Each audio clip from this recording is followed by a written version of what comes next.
Simon & Schuster Audio presents The Holiday Escape by Heidi Swain and read by Cara and Cass. Chapter 1. It wasn't so much that I was ready to take another trip, more that the scales had now tipped me into over-ready. I had reached home, or to be more precise, my parents' home saturation point, and was craving the sanctuary of a few days' escape before I said or did something I would doubtless end up regretting.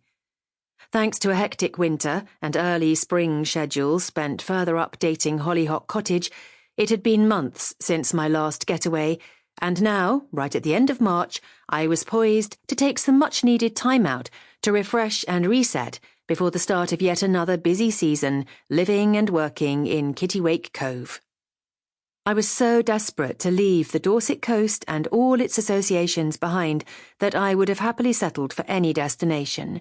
But, as luck would have it, I was off to a city I loved, Barcelona, courtesy of a cheap flight and a cracking deal on accommodation due to a last-minute cancellation.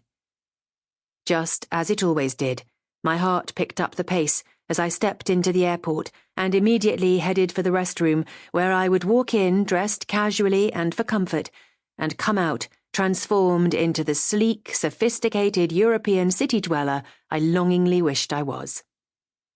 My phone pinged with a WhatsApp notification just as I finished repacking my bags post-makeover, and I pulled it out of my pocket.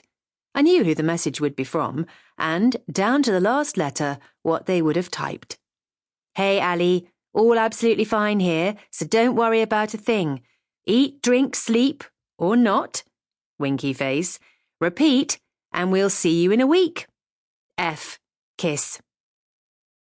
Even though I had the message memorized from my previous trips, it still made me smile, and I felt a huge rush of love and gratitude for my best friend, Flora. If it weren't for her stepping up and taking my place at home this week, I wouldn't be heading off to Spain on a sanity saver. I'd be back at the cottage with my dad, turning myself inside out and pretending that I was happy with the life I was living. One that I had fully embraced and was immersed in, rather than one I still felt bound to go along with as a result of an emotional tangle of deep-seated obligation, anxiety, and fear. I let out a long breath as my eyes began to prickle and my throat tightened. "No," I told myself, swallowing hard, "you're not doing that, Ali. Not today." I gathered up my bags, pulled back my shoulders, and stepped out onto the busy concourse. It was time to find my gate. Sample complete. Ready to continue?